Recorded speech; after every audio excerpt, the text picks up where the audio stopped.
Hello everyone, आप सभी का लीगल ऑनर चैनल में स्वागत है।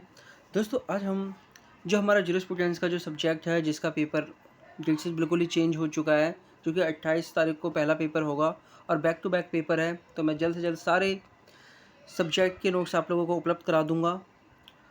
तो अगर दोस्तों वीडियो आप लोगों को अच्छा लगे तो वीडियो को लाइक कीजिएगा और चैनल को सब्सक्राइब कीजिएगा। चलिए शुरू करते हैं। हमारा जो क्वेश्चन है, कब्जे संबंधी सिद्धांत, ये 20 मार्क्स में नॉर्मली पूछे जाते हैं। तो कब्जे का अर्थ क्या है? देखिए, कब्जा किसी वस्तु और व्यक्ति के बीच निरंतर तथा वास्तविक संबंध को कहा जाता है। फ्रेडरिक पोलक के अनुसार कब्जे से तात्पर्य किसी वस्तु पर भौतिक नियंत्रण से है। कब्जे की कुछ परिभाषा है, लेकिन ये जो क्वेश्चन है इसमें पहले भूमिका भी लिखनी है आपको, फिर कब्जे का अर्थ बताना है, फिर आप कब्जे की कुछ परिभाषा, 2-3 विचारों की परिभाषा आप लिख सकते हैं। देखिए, सैमंड के अनुसार किसी वस्तु और व्यक्ति के बीच निरंतर तथा वास्तविक संबंध को कब्जा कहते हैं। मतलब किसी वस्तु और व्यक्ति के बीच निरंतर मतलब लगातार तथा वास्तविक संबंध को कब्जा कहते हैं। किसी भौतिक वस्तु पर कब्जे का आशय यह है कि संसार का कोई भी अन्य व्यक्ति उस वस्तु पर कल्याणकारी मतलब कब्जाधारी के विरुद्ध अधिकार ना रखे।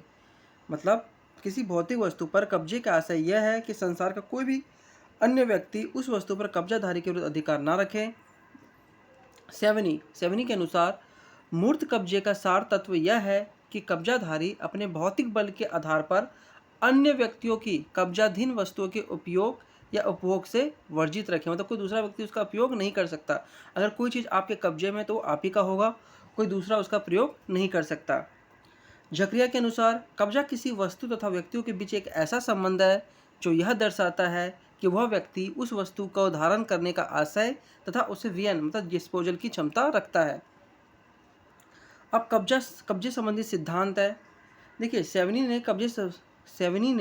कब्जे संबंधी अपने सिद्धांत को रोमन विधि शास्त्र पॉल के विचारों पर आधारित करते हुए कब्जे के लिए दो तत्व का होना आवश्यक माना है, जिन्हें उन्होंने कॉर्पस और दूसरा है धारणशय कहा है।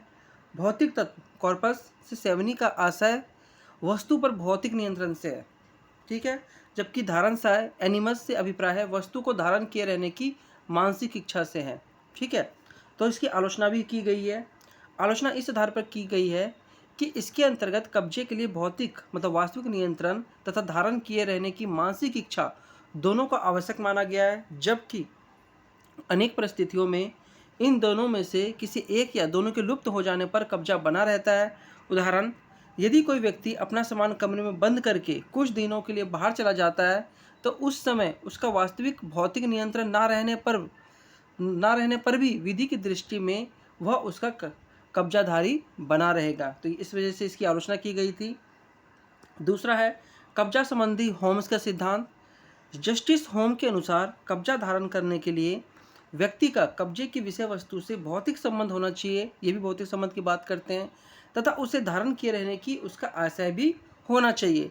अतः वे वास्तविक नियंत्रण और कब्जा धारण करने के आशय दोनों को कब्जे का आवश्यक तत्व मानते हैं, तथापि वे आशय को कायम की अपेक्षा अधिक महत्वपूर्ण मानते हैं और इस दृष्टि से उनके विचार सेवनी के कब्जे संबंधी विचारों से समानता रखते हैं। तीसरा है सैमंड का कब्जे संबंधी सिद्धांत। सैमंड ने तथ्यतः कब्जा और विधित कब्जा में विभेद करने से इनकार करते हुए अभिकथन किया है कि यह एक दूसरे से भिन्न नहीं है और वस्तुतः एक ही है। उन्होंने भौतिक वस्तुओं पर कब्जे को मूर्त कब्जा कहा तथा अधिकारों से संबंधित कब्जे को अमूर्त कब्जा कहा।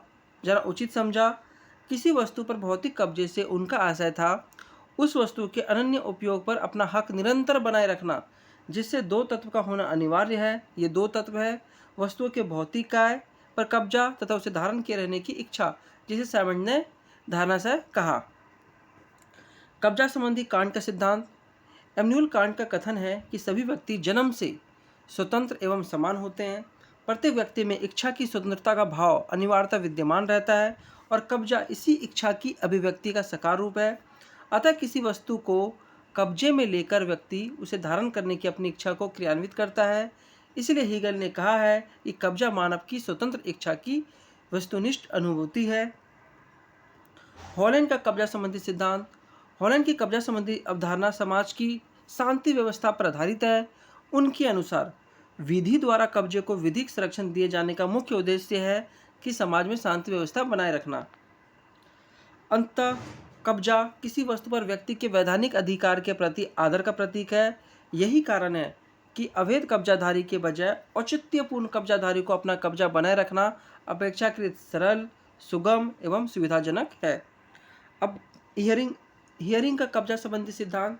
हियरिंग ने कब्जे के प्रति वस्तुनिष्ठ तथा समाजशास्त्रीय दृष्टिकोण अपनाते हुए कहा है कि जब भी किसी व्यक्ति किसी वस्तु के प्रति स्वामी की भांति संबंध प्रतीत हो तो यह माना जाना चाहिए कि उस वस्तु पर उसका कब्जा भी होगा, जब तक कि किसी विधि के नियम द्वारा व्यवहारिक सुविधा के आधार पर उसे कब्जे से वंचित ना रखा गया हो। तो दोस्तों, ये कब्जे से संबंधित महत्वपूर्ण सिद्धांत थे, 6 सिद्धांत थे।